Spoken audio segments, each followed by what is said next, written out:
En nombre de Dios y de la patria se abre la sesión. Damos la bienvenida a todos nuestros invitados. Señor secretario, cuenta, por favor. No hay cuenta. Bien.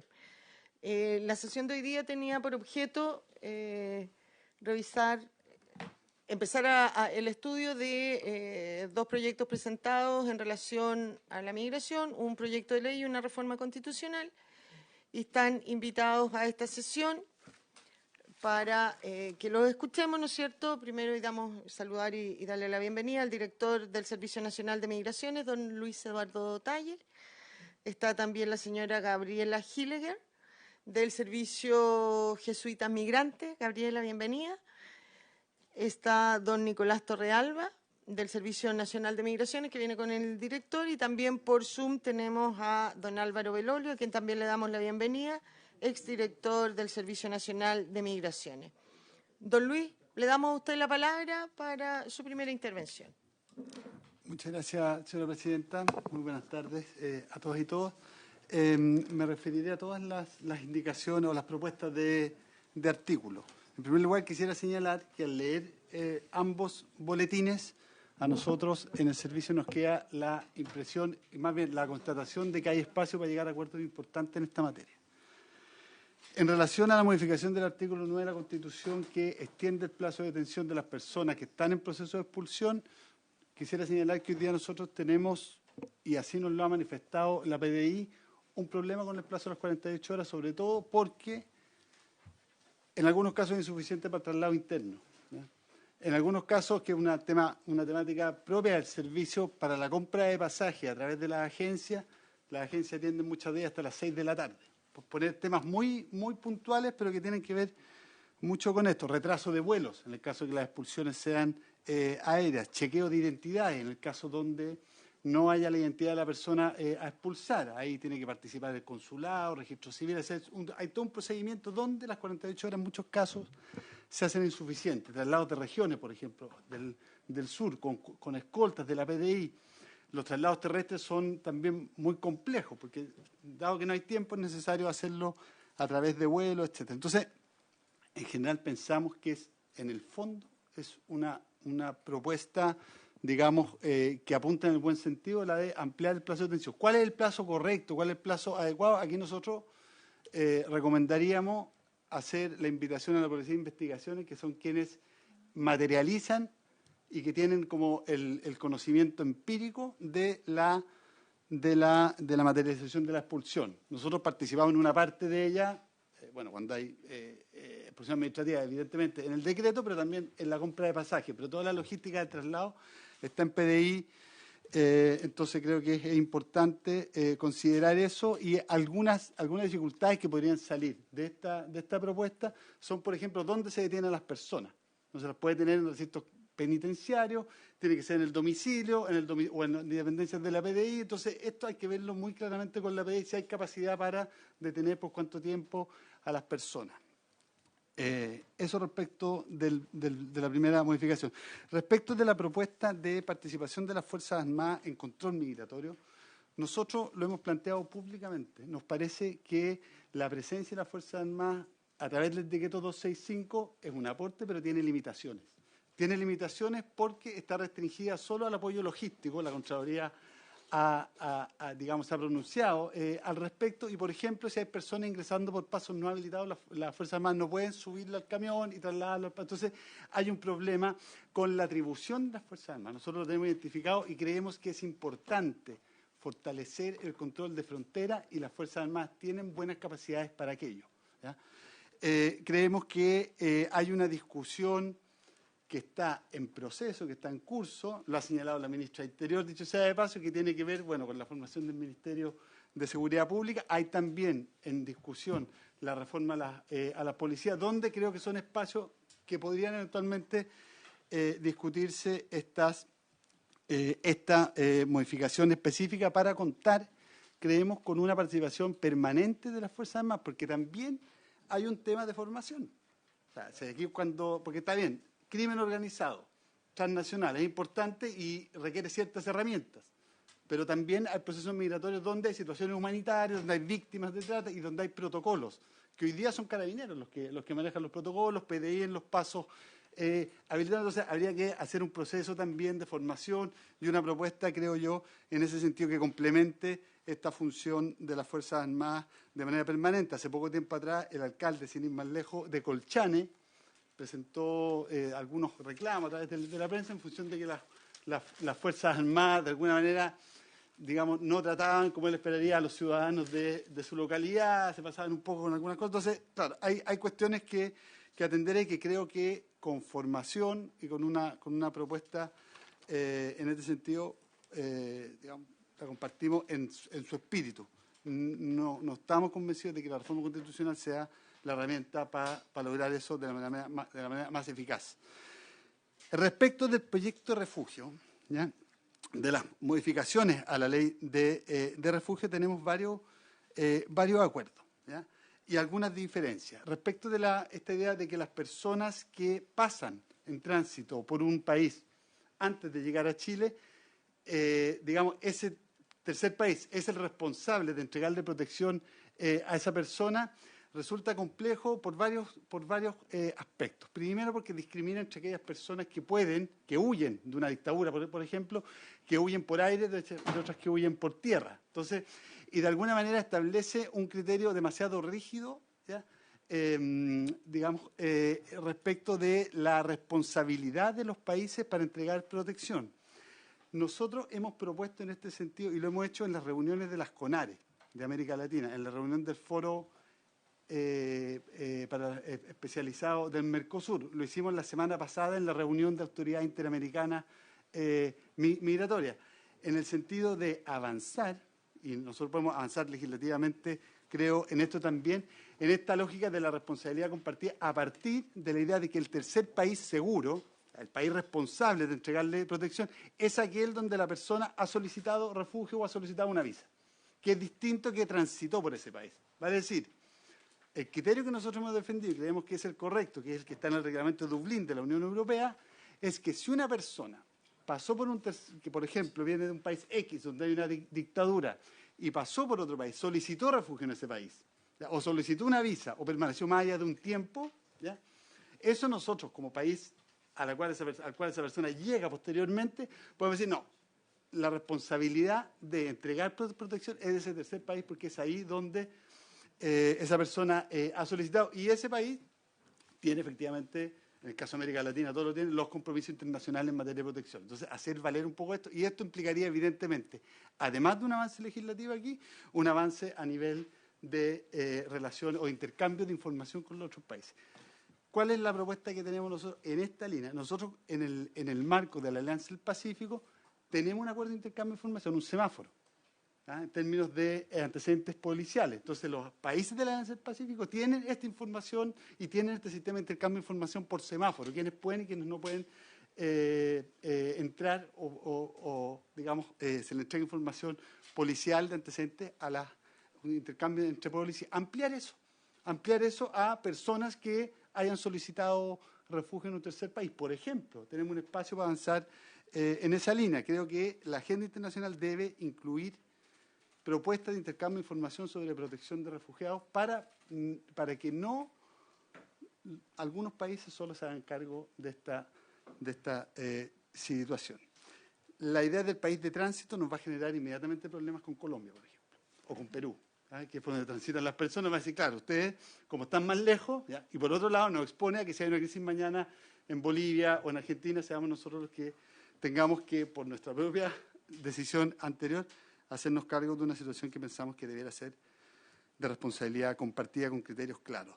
Respecto de la admisibilidad, nosotros nos permitimos traer una minuta, ¿ya?, una minuta que expresa o que muestra la experiencia comparada que ha habido de experiencia exitosa en cuanto a en la ley de esos países de refugio, no en los reglamentos, de un procedimiento de admisibilidad que regula la solicitud, el ingreso de las solicitudes. Pensamos que es en el ingreso de las solicitudes y no tanto en el otorgamiento donde están las claves para regular el procedimiento de refugio.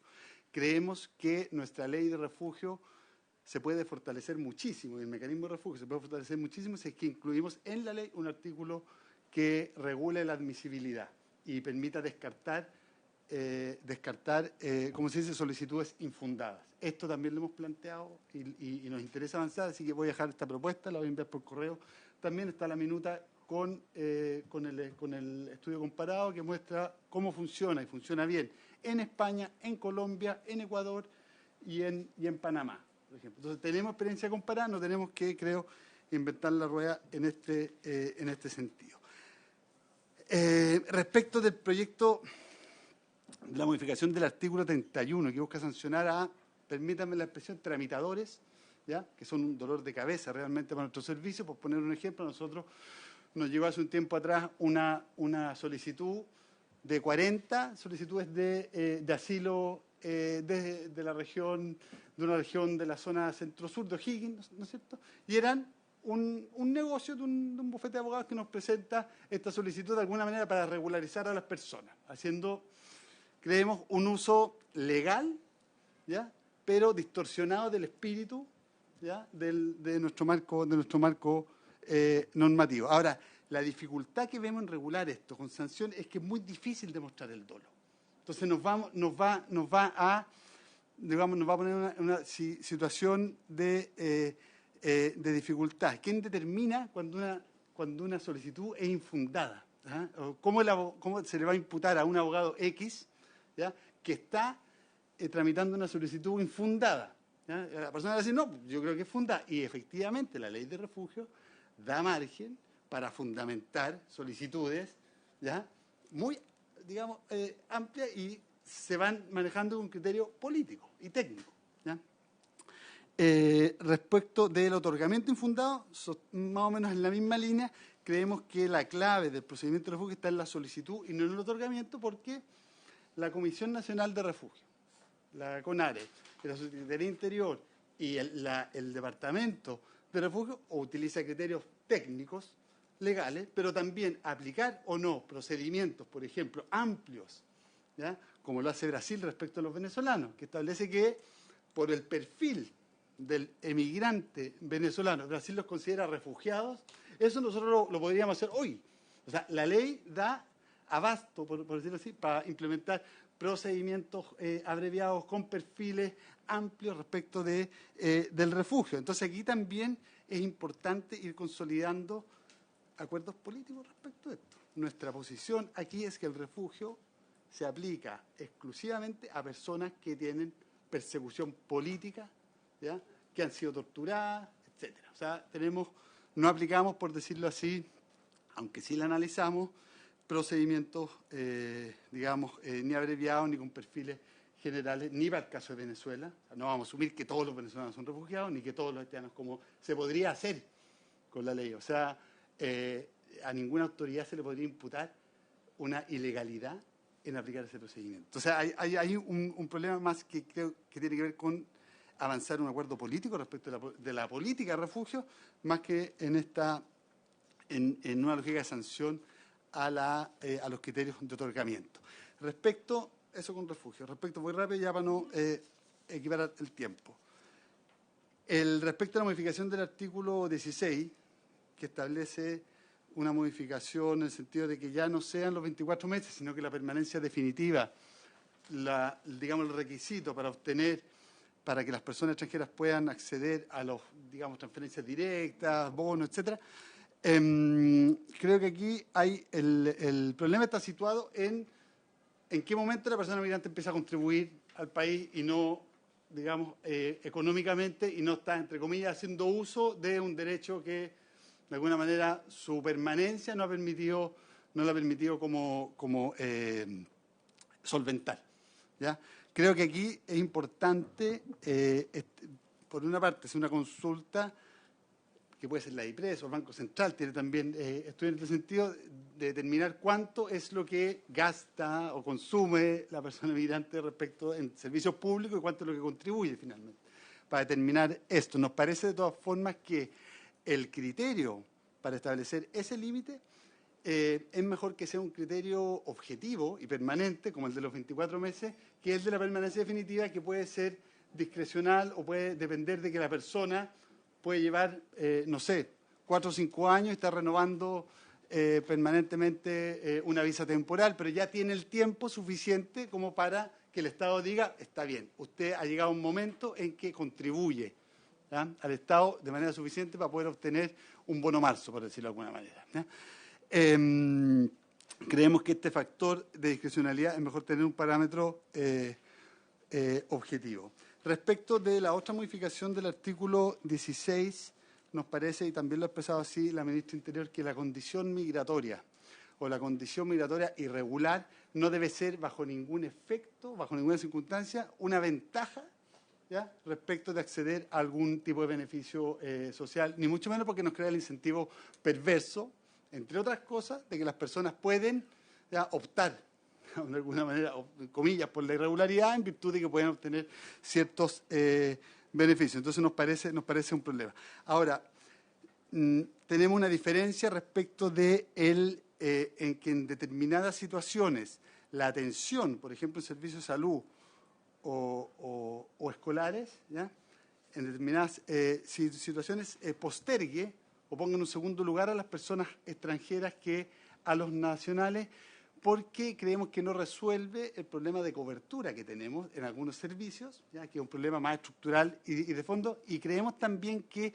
para los funcionarios que están en la ventanilla va a ser muy difícil decirle a una madre que está pariendo a un niño, ¿ya?, que es extranjera, que tiene que esperar que atiendan a otra persona que viene por otro motivo, por poner un caso extremo, o una persona que viene en una situación de urgencia con una peritonitis extranjera, va a tener que esperar que atiendan la consulta. Entonces, la implementación también la veo muy compleja desde el punto de vista de cómo lo van a enfrentar los funcionarios y funcionarias, sobre todo de salud y de educación, que tienen ellos en su vocación el entregar el servicio a las personas. Entonces veo una dificultad. Recuerdo toda la polémica que se generó a propósito de la vacuna del COVID-19, cuando en algún momento se instruyó, ya no recuerdo exactamente a través de una resolución o de algo, que los extranjeros que están en situación irregular no podían acceder a la vacuna, saltándose la circular 67 de FONASA. Y después se retrocedió en esa decisión, ¿no es cierto?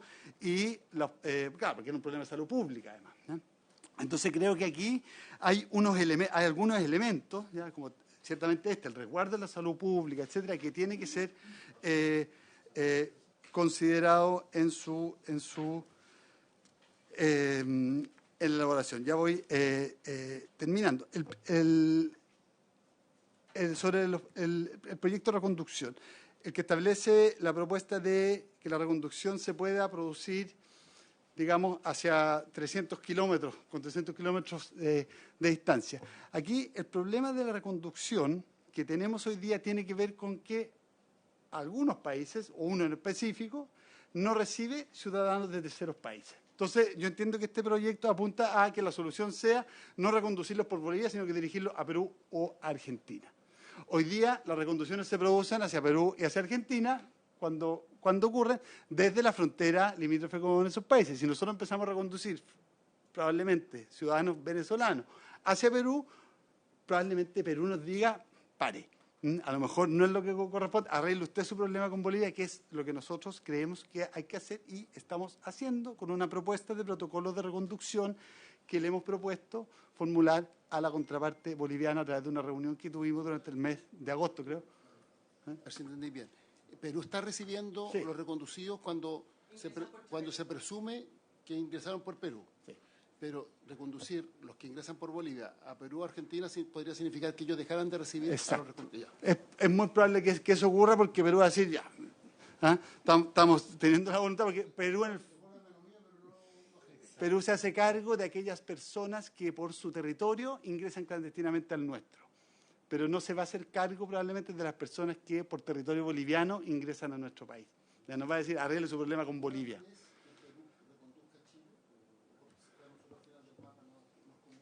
No, creo que no se da. No, podría dar, pero no estoy seguro que Perú tenga en su legislación la reconducción. Pero tendríamos que aceptarlo. Así que de Perú, de hecho, hay un problema, perdón la nota al pie, tenemos un problema hoy día con Perú porque muchos han llegado ciudadanos venezolanos y venezolanas que quieren salir hacia Venezuela por tierra, desde Arica. Y Perú ellos necesitan visto consular para entrar a Perú. y están atrapados ahí. Nosotros autorizamos la salida. De hecho, el director regional de Arica tiene ya delegada la función de autorizar la salida de esas personas, muchas de las cuales tienen ingreso clandestino, pero no pueden entrar a Perú, porque no, el consulado no les da el visto de turismo. Ya voy terminando. Entonces, el problema con la reconducción es con los ciudadanos del tercer país. Ahora, ampliar la reconducción a los 90 kilómetros internos del país, que sería como la mitad del territorio, del ancho del territorio en promedio, creo que no resuelve tampoco el problema, porque en ese sentido resulta más eficaz expulsarlo. O sea, ayer se aprobó. Pero es que lo que pasa es que si yo, ¿qué hago con el venezolano que lo pillo 90 o la venezolana? Por poner un ejemplo, que lo pillo 90, o la PDI, no yo, la PDI lo pilla 90 kilómetros adentro con ingreso irregular. ¿Lo reconduce a dónde? ¿Lo reconduce a Bolivia? No lo recibe. ¿Ya? Entonces, ¿cuál es la alternativa? Reconducirlo al país de origen, que es expulsarlo. Si perdone que lo interrumpe, director, pero claro, si las expulsiones fueran efectivas y pudieran hacerse, no hay problema. Pero imagínense, Colchane, 90 kilómetros es antes de llegar a Guara, que no hay otro camino. Ese señor ingresó clandestinamente por Colchane. Lo que te está queriendo decir esta ley, que en ese caso lo puedas. Está claro que es la reconducción, no hay otra carretera. Si tú detienes a un clandestino hasta la tenencia de Guara, o antes de llegar al cruce, no hay otra alternativa. O sea, ese señor viene de Colchane. Sí, no, a eso se refiere. Totalmente estoy de acuerdo con el punto y con el problema específico, pero como está planteada la propuesta, nos sitúa en el territorio nacional completo. Entonces, esto está... Sí. Cuando no hay otro camino, Sí, perfecto. Si no, estaríamos de acuerdo, pero persistiría el problema de que ese señor, si es venezolano, Bolivia no lo va a recibir. Entonces, a los bolivianos sí, porque están siendo reconducidos sin problema.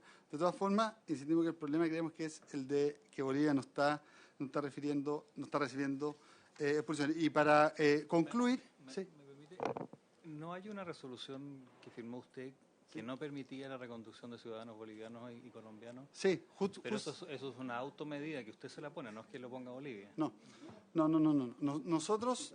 Mire, el procedimiento, senador, el procedimiento de reconducción requiere una norma y requiere un procedimiento.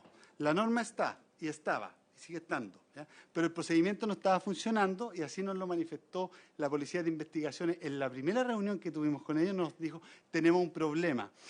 Tomamos a la gente, la entregamos a la policía boliviana en el paso fronterizo, al otro lado de la frontera, y ¿qué hace la policía boliviana? No la recibe. ¿Y qué hacen esas personas? Vuelven a ingresar.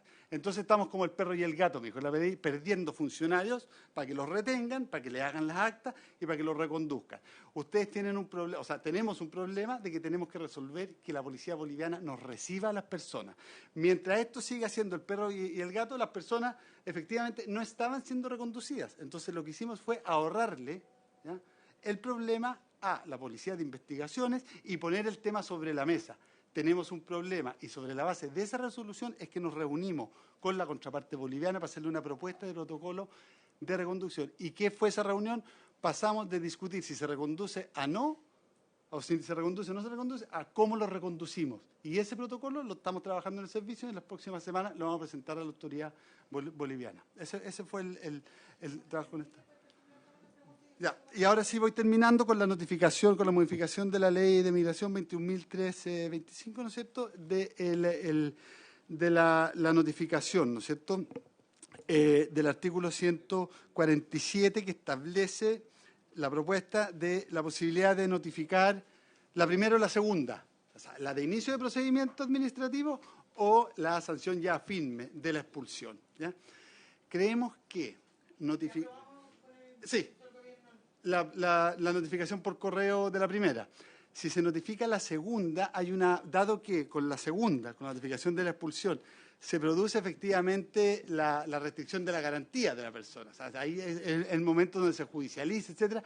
Probablemente las personas van a poder judicializar muchísimo más, ¿ya?, las causas, y dificultar aún más los procedimientos, argumentando de que no les llegó la notificación. No me llegó la carta, no me llegó el correo. ¿Ya? Es mucho más probable que eso ocurra con una notificación no presencial que con una notificación presencial. Entonces tenemos esa aprensión respecto de hacer las dos notificaciones por correo. Y por otro lado, con esto ya termino, el problema aquí tiene que ver con la localización de la persona. ¿Ya? La notificación presencial, de alguna manera, si es la última, a mí me permite, en la última instancia, saber si tengo o no la persona. Porque tener un correo electrónico o tener una dirección donde la persona no está, es probable que, está bien, vamos a seguir emitiendo resoluciones de expulsión de personas, pero si no es posible notificarlo presencialmente, vamos a seguir teniendo el problema. Entonces, entendemos el problema, estamos en él, estamos buscando la solución, pero creemos que esta tampoco resuelve el fondo del asunto. Por último, ya va a terminar, parece que dejamos la minuta y quisiera expresar también la disposición de nuestro servicio y de también es una disposición que yo veo en el Ministerio y que veo en la subsecretaría de avanzar en acuerdos porque sentimos que tenemos espacio importante para avanzar en acuerdos en esta materia. Muchas gracias, señor presidente. Gracias a usted, director. Le pedimos que nos siga acompañando para escuchar las otras posiciones y al final dar paso a los senadores para las consultas. Le damos la palabra a la señora Gabriela Gilger, del Servicio Nacional. Muchas gracias. Ahí está. Muchas gracias, presidenta. Quisiera agradecer la oportunidad de la comisión de escuchar a la sociedad civil, entendiendo que tenemos roles distintos. Quisiéramos aportar con ciertas prevenciones con respecto a los proyectos que estamos discutiendo, para que las consideren. He estado enviando las minutas que trabajamos a sus distintos asesores. Me faltan algunos de los senadores. Me contactaré al final de la sesión. Al secretario también. Excelente. Muchas gracias, presidenta. Con respecto al primer proyecto, la minuta 15.43806 y la modificación constitucional, hacer una prevención. La ampliación de plazo de detención, cuando se discute eso, estamos discutiendo sobre la limitación de un derecho fundamental, ¿cierto?, la libertad personal, y indicar que corresponde a la ley fijar el plazo máximo, como eso en el fondo tiene un problema con respecto al principio de reserva legal, de acuerdo a la redacción que está en la propuesta. Entendemos que hay un problema práctico, como indicaba el director del servicio, pero creemos que dado que lo que está aquí es una... según la redacción del boletín, en el fondo dice literal, este lapso de 48 horas no se considerará para los efectos de la materialización de expulsiones administrativas. En este último caso corresponderá a la ley fijar el plazo máximo. Que no podrá exceder de 7 días corridos. Perfecto, sí. Claro. Completamente, pero ahí hacer presente también cómo podemos en el fondo argumentar que este 7 días que solamente corresponde a expulsiones administrativas, por lo tanto solamente afectarían a ciudadanos extranjeros, en el fondo no transgrede el principio de igualdad ante la ley, porque si un nacional nunca va a estar sometido a un proceso de expulsión administrativa y por lo tanto su proceso de detención se va a adecuar a esa norma, pero si uno es un extranjero, la libertad personal se puede limitar durante mayor tiempo, en este caso 7 días de corridos en un proceso que es administrativo, es por sanción, es por infracción a la ley administrativa, no por un delito ni nada. Entonces, hacer esa prevención solamente. No, por lo mismo. En el fondo, nosotros estamos diciendo que en contexto... que una no, está bien, senador, me parece súper bien, si quiere interrumpirme, perfecto, pero en el fondo decir, si estamos hablando de una limitación de un derecho fundamental, la libertad personal. En el caso de expulsiones administrativas, esta detención podría fijar un plazo máximo que no puede exceder 7 días. O sea, en términos hipotéticos, podría ser 7 días para un procedimiento que es administrativo y que no se refiere a conductas ilícitas de derecho penal.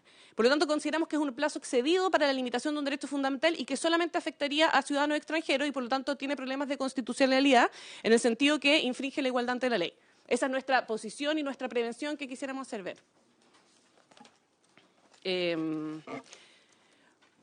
Con respecto a... ¿Sigo? Sí, ya, gracias, presidenta. Con respecto a la otra propuesta de modificación constitucional en relación a un estado de crisis migratoria, la redacción literal dice: cuando de conformidad a la información de la Policía de Investigaciones de Chile existe una tasa de ingresos clandestinos de migrantes que supere los 1.000 extranjeros mensuales, se considerará la existencia de un estado de crisis migratoria por las cuales las Fuerzas de Armadas y de Orden se encontrarán facultados para el ejercicio de actividad. Este estado de crisis migratoria y con la eventual participación de las Fuerzas Armadas y de Orden facultadas para el ejercicio de actividades de control migratorio, especialmente referido a la puesta en disposición de recursos personales y materiales orientados a los ingresos irregulares, lo que queremos hacer como prevención es que si esto va a tomar forma de un estado de excepcionalidad constitucional, En el fondo nos parece que esto lo pueda decretar finalmente la Policía de Investigaciones y no se cumpla con los requisitos del capítulo 4 de nuestra Constitución vigente con respecto a la intervención del Presidente de la República y el Congreso nos parece preocupante. Y lo otro, hacer ver que entendemos en el fondo la complejidad, especialmente los senadores que tienen que ver con zona fronteriza, que es lo comprendemos. Solo hacer ver que la discusión debiera ser relativa a cuán eficientes pueden ser estas modificaciones. De acuerdo a la información que tenemos nosotros desde el Observatorio de Movilidad Humana del Servicio Jesuita Migrante, los ingresos por paso no habilitado claramente aumentaron de manera bastante preocupante en el año 2021 en adelante. De hecho, de acuerdo a datos de la PDI, son 56.586 en ese rango, y es en un año en que teníamos Fuerzas Armadas en el fondo en el control de la frontera. Entonces también no sabemos si va a ser que si la discusión se concentra exclusivamente en un tema de la participación de las Fuerzas Armadas, si va a ser un procedimiento eficiente para lograr el objetivo que se quiere, que es evitar en el fondo esta proliferación de los ingresos por paso no habilitado, entendiendo finalmente que la preocupación aquí es que no sabemos quiénes ingresan y no sabemos en qué condiciones. Y lo ideal es crear mecanismos para saber quiénes son los que ingresan, cuál es su historial, etcétera. Eso con respecto a la minuta boletín 15438. Con respecto a la 15439, Le solicito que sea lo más concisa posible para escuchar a nuestro tercer invitado y luego... toda la razón, Presidenta. Entonces voy a dividir las preocupaciones en el Estatuto de Refugio y en el Estatuto Migratorio. Con respecto al Estatuto de Refugio, quisiera visibilizar que yo creo que finalmente lo que tenemos un problema en Chile es tenemos que construir mayor capacidad de comprensión del refugio, y eso tiene que ser a partir del servicio. Yo creo que también desde la actividad legislativa, desde la sociedad civil y los abogados y abogadas. Y por lo mismo creemos que normativa que trate de restringir la aplicación de refugio, cuando en la práctica lo que sucede en Chile es que prácticamente no se aplica. El 2021 hubieron 3.867 solicitudes formalizadas y se reconocieron 19 personas con la condición de refugiado. Hubo 3.082 rechazos y la diferencia es probablemente personas que no obtuvieron su resolución. No nos parece mal que se establezcan ciertos mecanismos para que podamos, en el fondo, diferenciar solicitudes manifiestamente infundadas de unas que no están, que en el fondo son personas que ameritan protección internacional. Con respecto a lo del estado de tránsito, compartimos muchas aprehensiones que tiene el director del servicio. Sí, además hay un problema de coordinación regional. Todavía estamos discutiendo cómo llevar adelante los procesos de reconducción porque no tenemos coordinación con Bolivia. ¿Cómo vamos a coordinar con todos los países de tránsito de la región? O sea, en la práctica se ve como difícil y es el desafío que han enfrentado comparadamente otros países. Y finalmente, con respecto en materia de refugio, a castigar a quienes asesoren jurídicamente.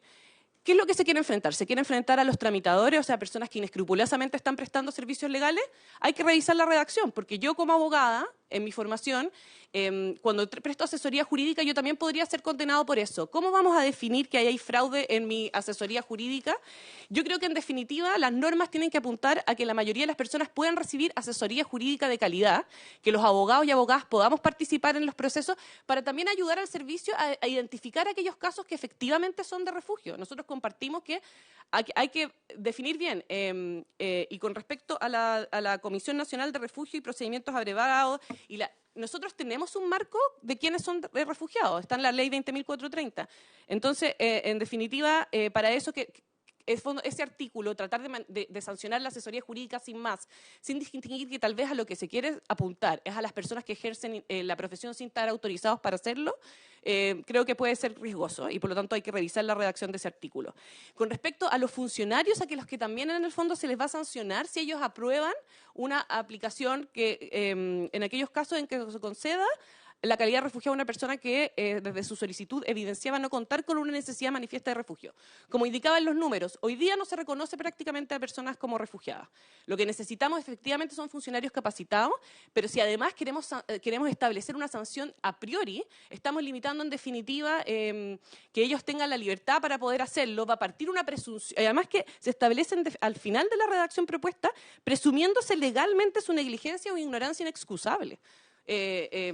Me parece que desde estándares del derecho penal y de constitucionalidad podría ser complejo. Hago esa prevención desde la sociedad civil. para ir cerrando con respecto al Estatuto de Migración y Extranjería, lo mismo que hemos estado discutiendo, finalmente es interesante saber cuáles son los números.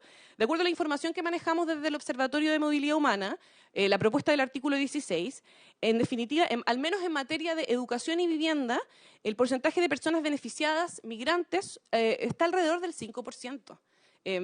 Entendemos que... Sí, no. No, me parece interesante el diálogo, pero en el fondo entiendo la tensión que se puede generar en las comunidades de acogida. Tal vez ahí lo que habría que pensar es modalidades de inteligencia de que nacionalmente y regionalmente esto sea de una manera más inteligente, que no produzca en el fondo finalmente la falta de acceso a cualquier habitante del país, más considerando que hoy día tenemos grupos familiares con muchos niños y niñas migrantes, y también estamos de acuerdo con lo que plantea el director con respecto al criterio objetivo de los 24 meses con residencia, más que cambiar la residencia definitiva, además porque tenemos un problema grave de dilación en la tramitación de las residencias definitivas, y por lo tanto personas que pueden llevar mucho tiempo viviendo en Chile, aportando con residencia legal, podrían quedar fuera solamente porque desde parte del Estado hay una deuda con respecto a la tramitación de su residencia definitiva. Y con respecto a las reconducciones, yo creo que más que ampliar el kilómetro hay que ver cómo podemos usarlo. Hay que recordar, y yo creo que también, como plantea el director, hay que tener cuidado, porque si la discusión va a derivar de personas que ingresaron por Bolivia, van a terminar siendo reconducidas con Perú, lo que correspondería ahí es un procedimiento de expulsión, porque ya en el fondo, supuestamente la reconducción es un procedimiento breve, express, con respecto a personas que están en la zona de frontera, y por eso en el fondo tiene diferencias con respecto a los requisitos de legalidad y de ponderación que tiene un procedimiento de expulsión, considerando que se trata de una limitación grave a la libertad personal y la libertad de circulación, que los países tienen derecho a aplicarla, pero tienen que aplicar los principios de debido proceso. Mientras más aumentamos el kilometraje, y esa es la prevención que queremos hacer, los kilómetros en los cuales se puede hacer, más en el fondo debilitamos el debido proceso que tiene un procedimiento de expulsión, porque finalmente la reconducción es una expulsión express, en que es un procedimiento abreviado, simplificado, en que la persona tiene muchas más dificultades para acceder a asistencia jurídica. Entonces creemos que en el fondo queremos hacer esa prevención. Para en definitiva decir, aquí yo creo que desde la sociedad civil y desde la asistencia jurídica puede hacer un aporte a la discusión de migración. La asistencia jurídica de abogados, en el fondo que prestan una asesoría legal de calidad y seria, puede ayudar a definir qué casos son de refugio, qué casos que no, y también en un procedimiento de expulsión presentar antecedentes de personas que sí tienen arraigo y han sido un aporte para el país con respecto a otras no. Agradecer la instancia, decir que voy a hacer llegar mi minuta y la disponibilidad desde el Servicio Jesuita Migrante a poder, en el fondo, aportar en esta conversación desde la visión de la sociedad civil. Muchas gracias a la comisión. Gracias, doña Gabriela. Tiene la palabra. Lo mismo le pedimos si nos puede acompañar para responder consulta al final. La palabra don Álvaro Belolio, que nos acompaña por Zoom desde el Observatorio Migratorio también. Don Álvaro. Muchas gracias, presidenta. Por su intermedio, saludar a los senadores, la gente del Ejecutivo, de la sociedad civil. También desde la sociedad civil queríamos hacer algunos comentarios sobre este proyecto de ley. Creemos que efectivamente avanza en la línea correcta. Nos alegra mucho también escuchar que hubo un cambio de criterio y que efectivamente se está apoyando mayores medidas para un control migratorio y no una migración descontrolada. Tengo una breve presentación que me gustaría mostrarles. Por su intermedio, presidenta. Entonces, viendo el análisis, un poco el contexto rápidamente. En antecedentes generales, en el flujo migratorio o la cantidad de extranjeros residentes entre el año 2018 y el año 2021 es cerca de 1,5 millones. La gran mayoría de los extranjeros residentes en Chile llegaron entre el año 2016 y el año 2019. El censo establecía que el año 2017, en abril de 2017, eran cerca de 750.000 extranjeros. Después, el año 2017, solo en ese año, entraron como turistas y se quedaron cerca de 120.000 ciudadanos haitianos. ¿Puedes agrandar la letra que no vemos nada, Álvaro? Bueno, lo voy a hacer en PowerPoint. Un segundo.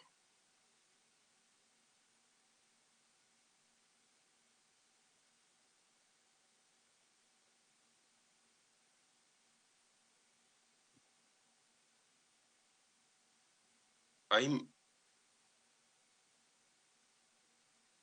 ¿Mejor? Mejor, pero eso se ve chico igual. ¿Mandaste la exposición a la Secretaría?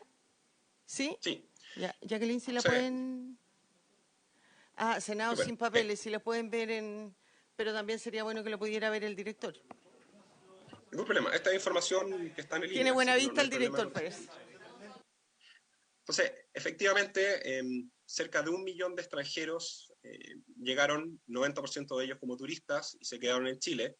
Y efectivamente el flujo en los últimos 3 años, el cambio demográfico ha sido bastante bajo, pero sí ha habido una mayor presión de ingresos clandestinos. Por ejemplo, acá viendo los ingresos clandestinos hasta agosto de la fecha eran 38.000, en lo que efectivamente era el primer semestre con más ingresos en la historia. Sigue siendo considerablemente más bajo que los flujos de turismo laboral que existían, pero sigue siendo una preocupación real, y una preocupación real especialmente en la macrozona norte y en el sector de Santiago Poniente, donde se hace. Con respecto a las expulsiones, viendo el proceso abril entre agosto, hay dos tipos. Las expulsiones judiciales, donde hay un proceso de sustitución de pena, donde la Corte ordena que se materialicen estas expulsiones. Hasta agosto eran 462, después ahora entiendo que en octubre salió un vuelo con cerca de 50 ciudadanos expulsados. Todos estos mandatados por la Corte, coordinados por la Corte con la Gendarmería para la materialización por parte de la PDI, pero en parte de las expulsiones administrativas, es decir, las expulsiones por ingresos clandestinos, gestionadas por el Ministerio del Interior, son solo 9 entre abril y agosto.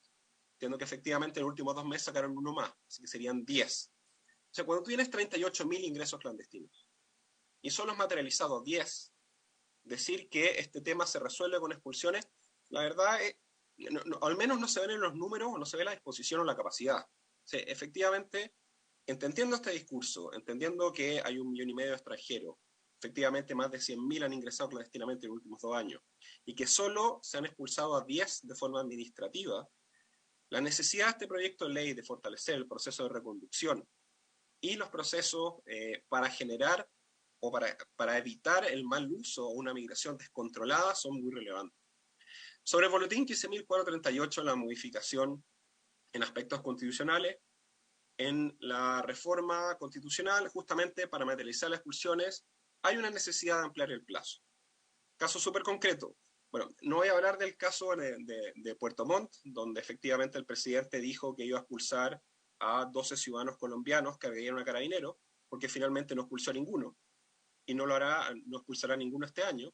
Pero sí pasan algunos casos, por ejemplo, que hubo un caso de un extranjero condenado por narcotráfico que era de Europa. Por lo tanto, gestionar el proceso desde, en este caso era Punta Arenas, Santiago, Santiago-Madrid, Madrid y finalmente su país de destino, muchas veces está superior a los 48 meses. Quienes hoy son autoridades fueron los que hicieron estas indicaciones para reducir el plazo, así que nos alegra enormemente que se colabore y que haya una buena disposición a avanzar en esta materia. Sobre el tema de la participación de Fuerzas Armadas, yo creo que es bien relevante y comparto lo que se ha dicho en que el 265 no es suficiente para el control fronterizo. Tampoco es cierto que las Fuerzas Armadas intercedían en control fronterizo durante la pandemia o estado de excepción. Ellos tenían muy delimitadas cuáles eran sus funciones en el 265 en la colaboración. Por lo tanto, el establecer un criterio objetivo de los datos de la Policía de Investigación genera o gatilla una colaboración en frontera, no necesariamente un estado de excepción. Entonces yo creo que en ese sentido es relevante y necesario avanzar hacia una colaboración transversal, y también estoy completamente de acuerdo que esta va a ser una discusión sobre el rol de las Fuerzas Armadas o finalmente sobre el rol del control fronterizo. Cuando se discuta la creación del Ministerio del Interior, que se divide en dos, Ministerio del Interior y Seguridad Pública, ya que la exclusiva mandato entregado a Carabineros para el control fronterizo fuera de los pasos fronterizos se realizó cuando se creó el Ministerio del Interior y Seguridad Pública el año 2005. Por lo tanto, la reforma constitucional creemos que ambos proyectos son muy relevantes y esperamos que haya un acuerdo transversal en generar una mayor participación de las Fuerzas Armadas y también generar más instancias o más tiempo para entender que, ojo, las expulsiones administrativas son extranjeros que van a llegar a su país de origen en libertad. Por lo tanto, se consideran desde nuestra perspectiva una lógica social donde extranjeros en Chile que no se pueden insertar, que no pueden tener visa, el Estado de Chile les está ayudando a que vuelvan a su país de origen, donde puedan efectivamente integrarse efectivamente.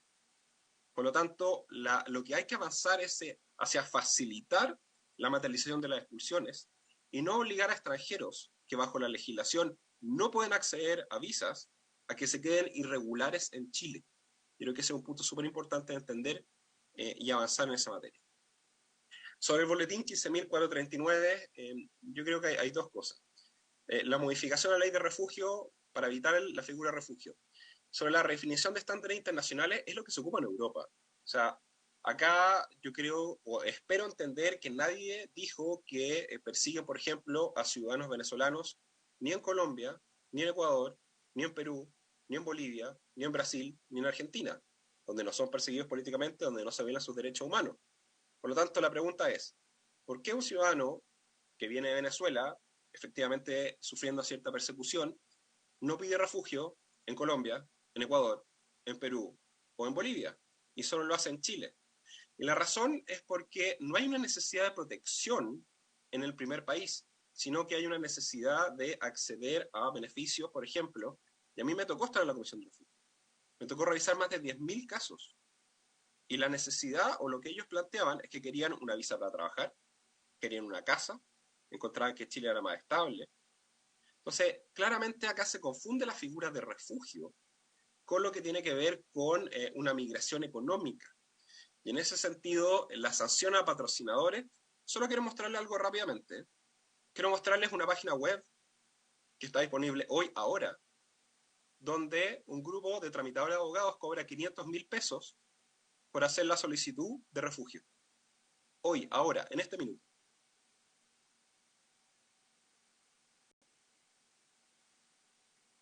Entonces, si ven, efectivamente, solicitud de refugio, migraciones, en detalle está el precio base asociado en pesos.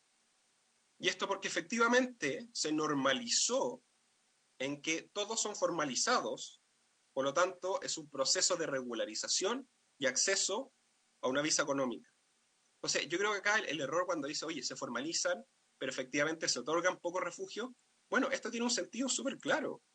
Y el sentido tiene que ver en que quienes están hoy en día solicitando refugio, no hay una necesidad de protección. O sea, cuando tú tienes 5.000, 6.000 solicitudes al año, donde el 99% es quiero trabajar, y dejas ese 1% donde legítimamente hay gente que tiene necesidad de protección, las mujeres afganas que se vendieron el año pasado, casos donde efectivamente hay casos de violencia, donde hay claramente una persecución política, no se pueden revisar a tiempo o toma mucho tiempo entregar un problema porque hay gente inescrupulosa que está aprovechando el refugio para regularizar, con fines de lucro o sin fines de lucro, pero están ocupando esta herramienta. Y si efectivamente, ¿cómo determinar esto? Bueno, yo creo que para algo hay un poder judicial que determine efectivamente cuáles son las condiciones o cuáles son las mismas líneas en ese tema. Sobre mejorar el procedimiento de refugio y responder de forma más expedita, los requisitos hasta marzo del 2022 se permitía que las solicitudes manifiestamente infundadas por resolución del subsecretario del Interior, que podía ser delegado, podían ser rechazadas y estas podían ser apeladas. La primera acción que realiza el gobierno de Chile, de la nueva administración con respecto a migraciones, fue eliminar ese artículo. Era el 37 bis del reglamento y dicen que efectivamente hay que eliminar la capacidad de que se pueda ver. Entonces, que ahora el director de migraciones diga que lo quiere analizar, es súper legítimo que cambien de opinión y lo puedan reintegrar. Yo creo que eso es positivo. Y sobre la sanción a autoridades que no fiscalicen el mal uso de su solicitud de refugio, me parece también generar ciertas sanciones y cierta responsabilidad. Me acuerdo que efectivamente en los meses de enero, febrero y marzo del año 2018, habían funcionarios del Estado que paseaban por las calles ofreciendo formalizar solicitudes de refugio. Y eso es inaceptable, porque en la práctica era un proceso de regularización. Y todos los estándares de lo que se está diciendo son a nivel europeo. O sea, yo no he escuchado la crítica hacia los grandes países europeos y un tema de discusión constantemente en la OCDE. Y si efectivamente hay que generar una colaboración con los países vecinos en materia de refugio, puede ser súper legítimo. Y por algo existe la figura del reasentamiento. Y también, si hay una necesidad y una crisis económica, política o humanitaria en Argentina o Bolivia, me parece razonable que Chile le dé una mano. No me restaría inmediatamente por lo que ocurre, y sí creo que efectivamente la figura de refugio hoy se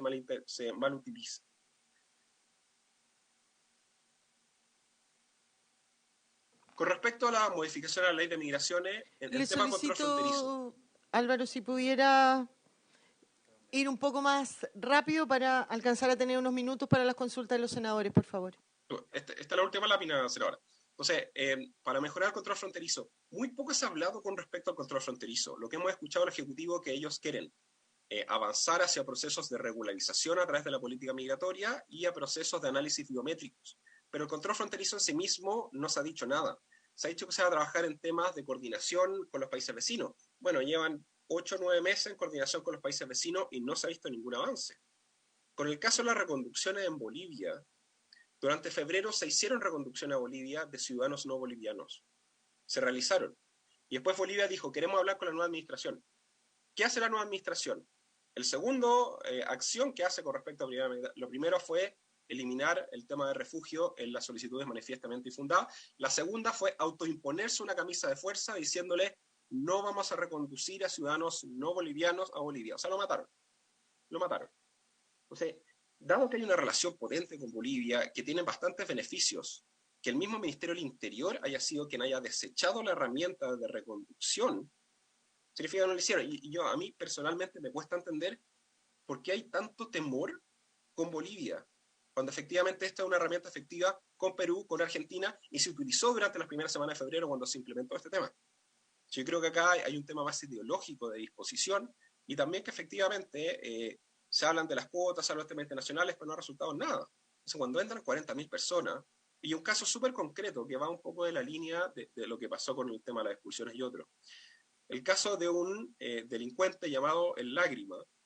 El Lágrima fue expulsado en una sustitución de pena por abuso y a los 2 meses volvió y cometió un caso de violación. O sea, efectivamente, si la respuesta es la expulsión no es suficientemente efectiva. Tiene que haber una lógica de control y ahí la participación de Fuerzas Armadas y ampliar el rango de reconducción ayuda.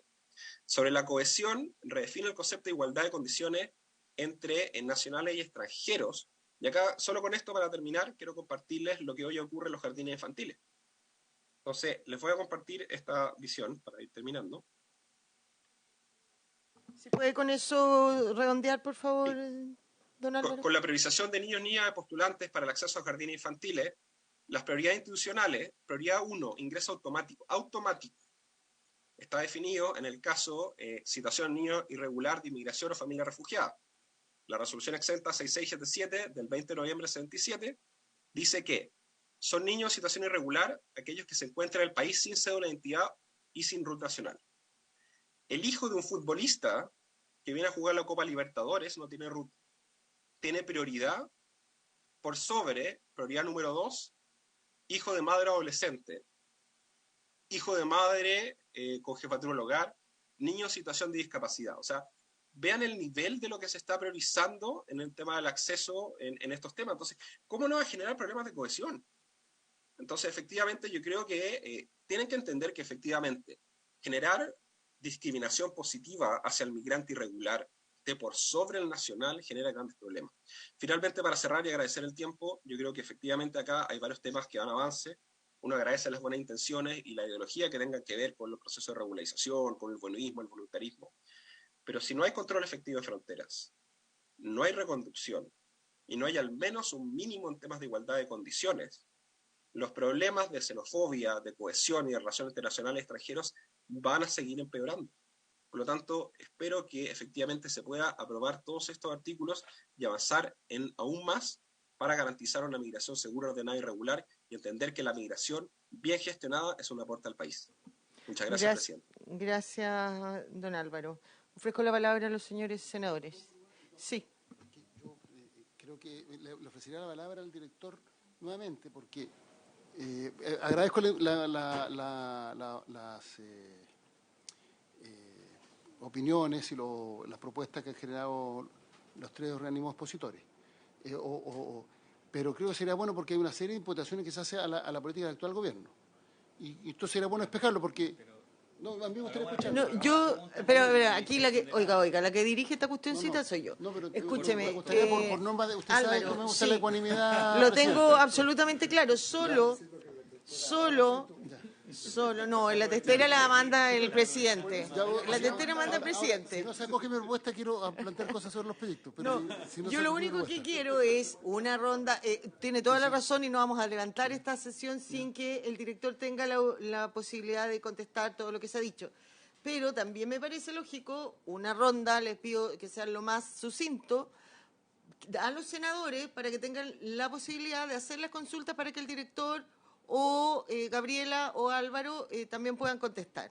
Pero muy breve, senador, para rápidamente pasar con el director. No sé si alguien quiere... Sobre el fondo. Sí, sí. vaya. A ver, varias cosas. Lo primero, el primer proyecto del de reforma constitucional, yo creo que hay que separarlo en dos. Porque es una reforma constitucional, hay que construir la mayoría para que se apruebe. A priori, Presidenta, yo no me opongo en absoluto a que las Fuerzas Armadas puedan cumplir roles de control fronterizo. Y de hecho, usted sabe, soy autor del nuevo proyecto de infraestructura crítica y he insistido en que el gobierno tiene que presentar pronto el proyecto de resguardo, de protección y resguardo, porque es evidente que las Fuerzas Armadas están subutilizadas en nuestro país. Y de hecho existe, por ejemplo, la Policía Marítima y la Armada cumple un rol. Ahora, eso, a mi entender, tiene que ser una decisión de Estado, tenemos que superar prejuicios, algunos fundados, otros infundados, que tienen que ver con nuestra historia reciente y con el rol de las Fuerzas Armadas para resolver diferencias entre civiles, todos sabemos a lo que me refiero, pero creo que efectivamente nosotros deberíamos tener una definición de labores adicionales que debieran cumplir las Fuerzas Armadas. Y eso implica una decisión de Estado y además adiestramiento para que realicen de buena forma ese trabajo y que cuenten con las herramientas necesarias para evitar otro tipo de consecuencias que sean negativas. Entonces, creo que nosotros deberíamos evaluar, porque a mi entender hay que liberar a los PDI, hay que liberar a los carabineros para que puedan cumplir otro tipo de funciones. Hay que sacar a los carabineros de las tareas administrativas.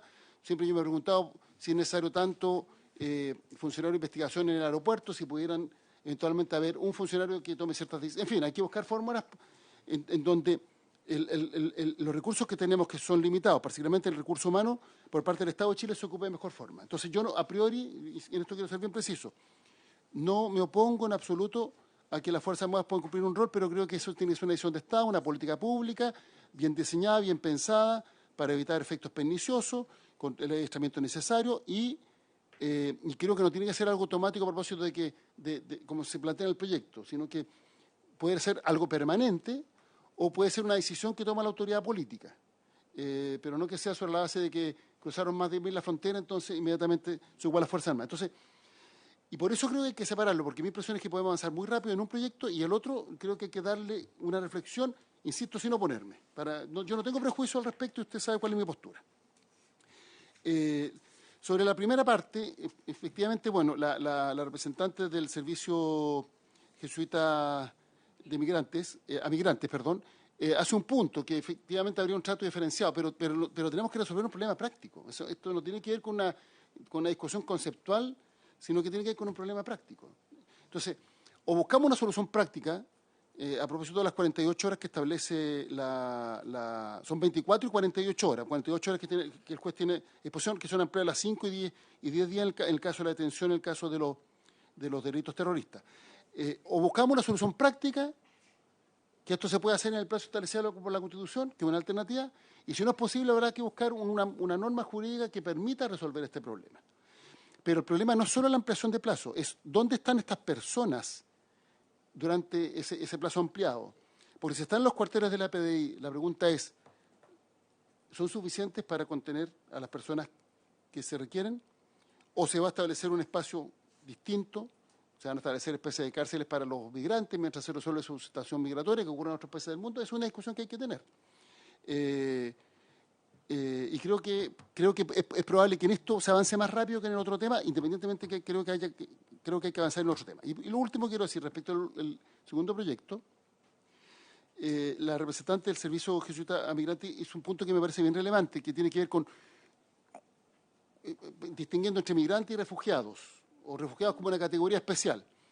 ¿Cuál es la real necesidad que existe en la materia? Es ahí donde se está produciendo la presión, en la sociedad chilena respecto de recibir personas de otros países, o no. Y por eso sería bueno tener a la vista las cifras. O sea, ¿cuál es la cantidad de refugiados que efectivamente en Chile cuántos solicitan tener estatuto de refugiado y a cuántos se les concede? Porque si son las cifras que se plantearon aquí, algo relativamente bajo y marginal respecto al fenómeno global. Ese es un primer punto. Y respecto al segundo punto, el del país de tránsito, a mí me parece, me suena intuitivamente bien, pero cuando veo situaciones concretas de personas chilenas que en otros contextos históricos estuvieron en países donde había democracia y eso no fue suficiente para que estuvieran en condiciones de que se les garantizara su derecho a la vida. Voy a citar un caso bien concreto, el general Prats, en Argentina. En Argentina en el año 74 había democracia. Ya había empezado el enfrentamiento entre los grupos del peronismo, la AAA y los montoneros. En fin, la situación era compleja desde antes del golpe de Estado, pero el golpe de Estado es del 76. El general Prats no quiso viajar de Argentina mientras no se le renovara el pasaporte chileno, y era lógico, había sido comandante en jefe del Ejército de Chile, por tanto él quería viajar con pasaporte chileno porque se le ofreció un pasaporte de otro país. Y uno podría decir que es el país inmediato. ¿Por qué tenía que irse a un tercer país si en Argentina había democracia y lo mataron en Argentina? Entonces creo que la casuística, no sé si infinita, pero es más compleja. Entonces, intuitivamente, considero que, claro, lo lógico es que si sale de un país donde está perseguido y ya está en un país donde hay democracia, ¿para qué va a querer ir a un tercer o cuarto país? Entiendo la lógica, pero pudieran haber casos distintos. Entonces, le daría una reflexión a ese punto. Podría ser que sea una regla general y eventualmente, en casos justificados, fundados, establecer excepciones, para evitar el abuso de la solicitud de refugiado o de refugio, porque evidentemente eso es distinto de la migración económica, que es lo que creo que principalmente se ha producido en el caso de Venezuela. Venezuela está claro que no es una democracia de alto estándar, pero evidente también que la migración más reciente de Venezuela es una migración que tiene origen económico, que tiene que ver con las condiciones económicas y con que los venezolanos están pasando hambre, esa es la verdad, y por eso están dispuestos a irse al país que los reciba. Eso no es lo mismo que tener la condición de refugiado político o ser perseguido por otro tipo de consideraciones religiosas. Entonces, insisto, Presidenta, me parece que hay que ver cuán relevante es el tema de los refugiados respecto de la crisis migratoria que está enfrentando nuestro país, que tiendo a creer que es marginal, pero sería bueno tener la cifra porque puedo estar equivocado. En segundo lugar, intuitivamente comparto que lo lógico es que no recorran el mundo buscando al final mejores condiciones económicas, porque en el caso del refugiado tiene que ver dónde está en condiciones de seguridad, pero creo que hay que hacerlo sobre la base de excepciones que estén debidamente reguladas, porque pudieran haber hipótesis distintas. A veces las manos de las dictaduras o de los regímenes que persiguen políticamente llegan más allá de sus fronteras, y por tanto una persona legítimamente puede querer irse al otro extremo del mundo. Eso nada más. Gracias, senador. Ofrezco la palabra a los señores senadores. Senador Rojo. Lo más conciso posible para que contesten nuestro... Quería agradecerle la brevedad de la intervención del senador Elizalde. No. Una pregunta para los tres. Parece bastante complejo, yo no conozco mucho el sistema, para ser franco. Reconducir las detenciones, todo esto es bien complejo. Entonces, ¿dónde habría que poner, a su juicio, en política pública, la fuerza? ¿En el control de la frontera? ¿Firme con militares, con zanja, con todo, para no tener problemas adentro? ¿O en las reconducciones? ¿O en la política? ¿O en qué? Me gustaría saber su opinión de política pública. ¿Dónde se pone la fuerza en esto? Porque me llama la atención que siento cierta aversión, por ejemplo, al uso de militares en la frontera. Me llama la atención especialmente a usted porque pareciera ser que en todos los países en que se empieza a ver una inmigración muy grande, se empieza a ver una peor calidad de vida para el inmigrante, porque la población local empieza a rechazarlo, porque empieza buenamente a ocuparle Entonces, la pregunta es por qué no darle con todo fuerza al control de frontera, incluso para que los inmigrantes que están tengan una vida mejor, para que no sean objeto de una reacción natural al lugar al que van. Entonces, la primera pregunta es, políticamente y en términos de recursos humanos, recursos financieros, ¿dónde habría que, a su juicio, poner la fuerza, si es en el control de frontera o en otro lugar?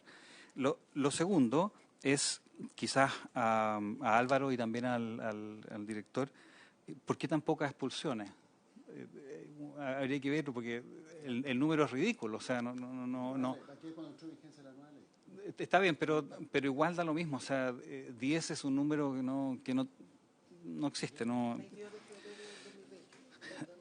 Después, ¿por qué el gobierno saca la idea de poder rechazar peticiones que son manifiestamente cuestionables, digamos, en el caso de los refugiados? Y lo otro que me gustaría tener un poquito más de información, que lo decía Álvaro, y también me gustaría la opinión del Servicio Jesuita Migrante y del director. ¿Por qué priorizar a unos sobre otros? ¿Cuál es su opinión?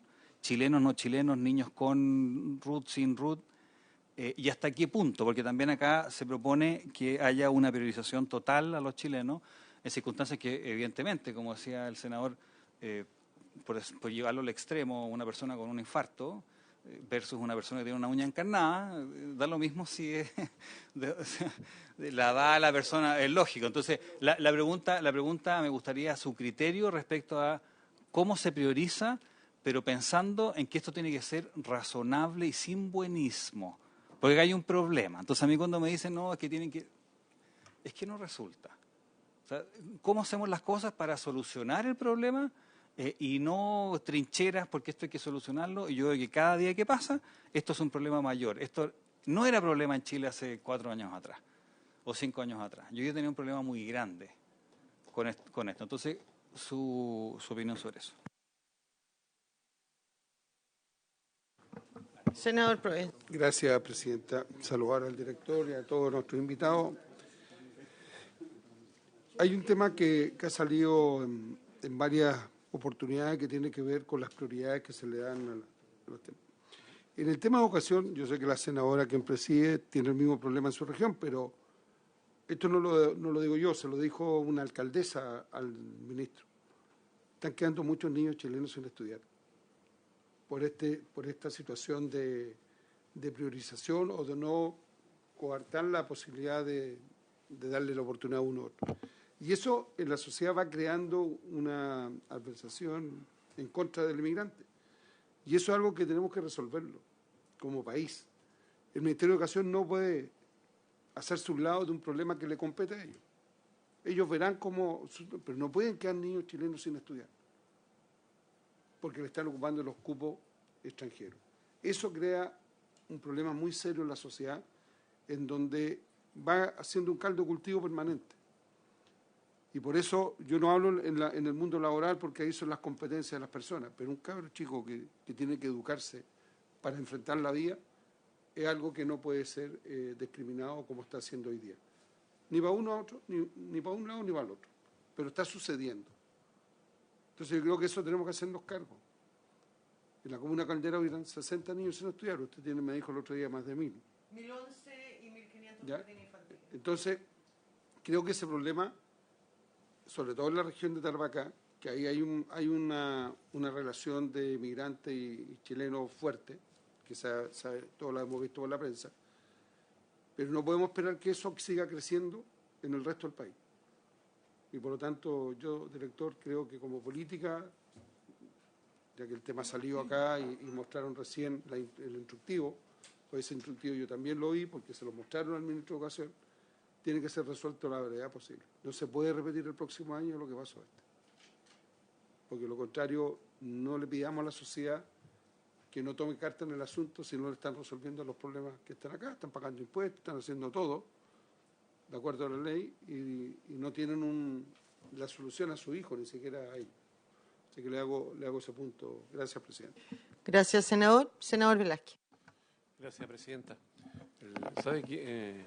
Quisiera proponerle, presidenta, si de esta comisión pudiésemos generar un trabajo en la búsqueda de una propuesta más integral, porque se ha estado legislando, pero en la especificidad, y eso implica que aparecen reflexiones de fondo. Yo creo que hay voluntad del gobierno de querer, no sé si es atacar, pero abordar, asumir ciertos temas al calor de la contingencia y de las expresiones sinceras del presidente. Y así fue cuando estuvo en el norte. Pero hay una serie de situaciones que ayer, en el diálogo que teníamos en la sala, yo creo que algo pasaba, y por eso que quizás de esta comisión, presidenta, pudiésemos invitar a un trabajo más coordinado con otros ministerios. Quisiera poner una propuesta, un plan desde la mirada legislativa y el gobierno que debe estar también ideando, pero creo que las contingencias se comen a los gobiernos. Y el norte no es el control de fronteras, es terminar con prejuicios, una serie de temas. Pero hay una cuestión de orden social que está ocurriendo todos los días en nuestras ciudades, en nuestras comunas. Entonces no nos sentamos, se convoca y los diversos gobiernos, convocan a los alcaldes, hay una propuesta, convocan a los senadores, convocan a las bancadas, a la sociedad civil y todo muy bien. Pero no damos cuenta de la cuestión social de verdad, de sentarnos. Entonces, el director y cada uno de los representantes se van con las tareas de ver, a ver, desde mi responsabilidad, cómo doy respuesta a esto, pero finalmente quedamos con algunos parches que traen hartas consecuencias porque la falta de matrícula en general es para niños migrantes y chilenos, están hoy día incluso algunos, en el caso de Mejillones, están asistiendo a clases, pero no reciben la subvención, producto de una cuestión también de orden administrativa, la capacidad y los cupos. Además, ¿cierto? Así que yo propondría aquello y por supuesto veremos cómo avanzamos en esta legislación, pero que nos da respuesta a un tema de fondo. Gracias, presidente. Gracias, senador. Me voy a no autocensurar, pero no voy a hablar ni hacer mi consulta hasta la próxima sesión, director, para darle la posibilidad de responder al resto de los senadores y desde ya invitarlo a que nos acompañe en las sesiones siguientes.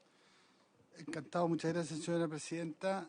No solo puedo participar y tengo toda la disposición de participar en las siguientes sesiones, sino que poner a disposición al servicio para apoyar también en la línea que planteaba el senador Velázquez y en línea con la minuta que hemos traído, que enviaremos a la Secretaría, de aportar también con propuestas que vayan avanzando en esta lógica de consolidar e institucionalizar acuerdos en esta materia. Nosotros creemos que tenemos un problema de Estado.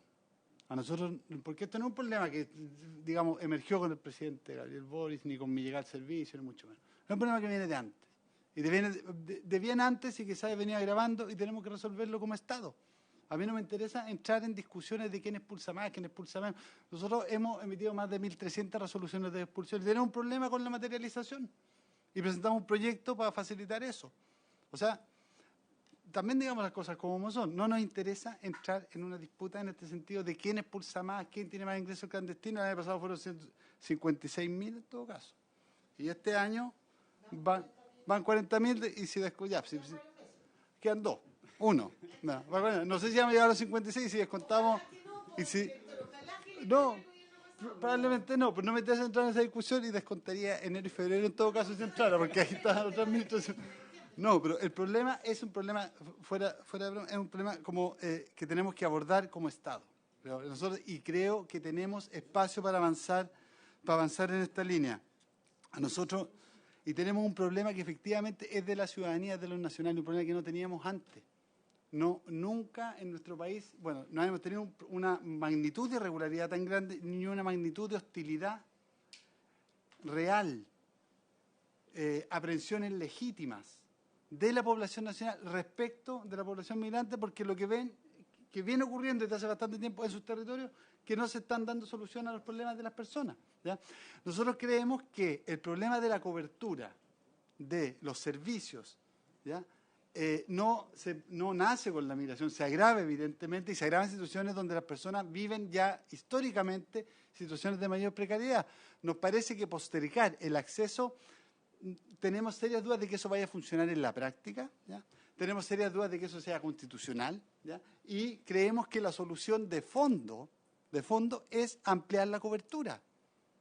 O sea, si queremos ir a los problemas de fondo y a las prioridades, creemos que eso es, ¿ya? Lo otro lo consideramos ciertamente poco viable. Pedirle a un funcionario del servicio de salud de una comuna que no atienda a una persona que está muriendo, que viene grave, porque es extranjera.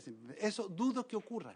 Dudo que un funcionario de salud lo haga, ¿ya? Entonces, siento que ahí nos vamos a generar un problema grave. Respecto del refugio, creo que tenemos un acuerdo. Aquí, y las cifras lo dicen. O sea, el año 2020 han entrado casi 2022 han entrado casi 3.000 solicitudes de refugio, ¿ya? ¿Por qué es importante que esta admisibilidad esté en la ley y no en el reglamento? ¿Por qué la retira el gobierno del reglamento? Porque era inconsistente con la ley. ¿ya? Nos parece que tiene que estar en la ley la admisibilidad para regular el proceso de ingreso a la solicitud de refugio, porque cuando se ingresa a la solicitud de refugio, ¿qué es lo que ocurre de manera automática? La gente obtiene una visa de 8 meses. Entonces, claro, es, digamos, el recurso o la posibilidad de regularizarse. Efectivamente, la mayor parte de las personas que ingresan solicitudes, efectivamente, en las entrevistas aparece que vienen por motivos económicos, etcétera, son infundadas. Si podemos adelantar eso, descargar el trabajo de la sección de refugio y permitir este procedimiento inicial, digamos, vamos a avanzar en esto para evitar que el refugio se convierta en que se distorsione. A nosotros también nos interesa cuidar el procedimiento de refugio, ciertamente. Y nos interesa cumplir con nuestro compromiso internacional de darle protección a las personas que realmente lo requieren porque están siendo perseguidas o han sido torturadas en sus países de origen. Nos interesa resguardar eso. No nos interesa pasar por refugiados a personas que vienen de crisis económica o que no han sufrido esta situación, y por lo tanto este procedimiento nos va a permitir, creo que, resguardar la figura del refugio. ¿Dónde poner los recursos? A la pregunta, ¿dónde poner el énfasis? Yo creo que aquí no hay varitas mágicas, o sea, ni solo fronteras, ni solo expulsiones, ni solo también, ojo, aquí hay personas que están en situación irregular, que pueden haber venido, que están en situación humanitaria, de eso también hay que hacerse cargo. Si aquí no han entrado por técnico, además que dimensionemos la magnitud del problema. Tenemos un problema enfatizado en muchos territorios, pero en Chile hay 1 millón, como decía el director anterior, ¿no es cierto? Hay 1.500.000 personas en Chile. Pensemos en la migración peruana, cómo se ha integrado en este país. O sea, también hay experiencias donde mirar, ¿no es cierto? Y tenemos un problema, dimensionémoslo, hoy día tenemos en torno al 10% de personas que están en situación irregular, y eso hay que resolverlo. Eso hay que ver, hay que atenderlo, y hay que tener, creo yo, un acuerdo en torno a esto. No hay soluciones mágicas, hay que fortalecer la vigilancia en la frontera, evidentemente, hay que preocuparse del tema de la cobertura y hay que atender a las comunidades, y esto y se está haciendo. A mí me ha tocado acompañar 2 veces al norte, bueno, a la ministra, a la antigua ministra Sichel, ¿no es cierto?, y a su secretario, pero el subsecretario varias veces no se han comprometido recursos. En el presupuesto viene un plan contra el crimen organizado que ojalá se apruebe. Yo me paso la partida de Interior en la próxima comisión mixta, pero que va con recursos, creo que son 65.000 millones para combate al crimen organizado, donde hay recursos para control de fronteras. Entonces, yo creo que hay la disposición, y creemos que podemos avanzar en esta línea sobre la base de acuerdo. No sé si había otra pregunta de la prioridad. Yo le dije, ¿por qué tan pocas expulsiones? Bueno, sí, son 24 en realidad, porque es la última cifra, pero por eso hemos presentado el proyecto, porque aquí cambió la ley. Si no es que nos falte voluntad para expulsar, si hemos firmado, como le digo, más de 1.300 solicitudes de expulsión. Reconducciones se están haciendo, no tenemos nada contra las reconducciones. O sea, ojalá Bolivia empiece a recibir personas para poder reconducirlas, como lo hacemos con Perú y como lo hacemos con Argentina, en menor tasa en el caso de Argentina, pero con Perú está funcionando. No tenemos ningún problema con eso. O sea, el problema es que tenemos que implementarlo. Básicamente eso. Si hubiera algo que no respondí, bueno, lo puedo abordar. ¿Podría hacer uso? No, porque si le doy la palabra a usted, le tengo que dar la palabra. Pero, señora Gabriela, aquí dirijo yo, por favor. Sí, no, por supuesto. Yo no voy a hacer mis consultas, que soy una de las autoras de los proyectos. Los dejo invitados a los 3 para la próxima sesión, que no es la próxima semana porque tenemos presupuesto, sino que la siguiente. Perfecto. Y ahí hacemos, le voy a dar la palabra de nuevo para que respondan lo que no han alcanzado a señalar hoy día. Y también yo voy a hacer mis precisiones a los distintos temas. Así que agradeciendo la participación de nuestros invitados y a nuestros senadores por haber terminado la sesión, esta se levanta.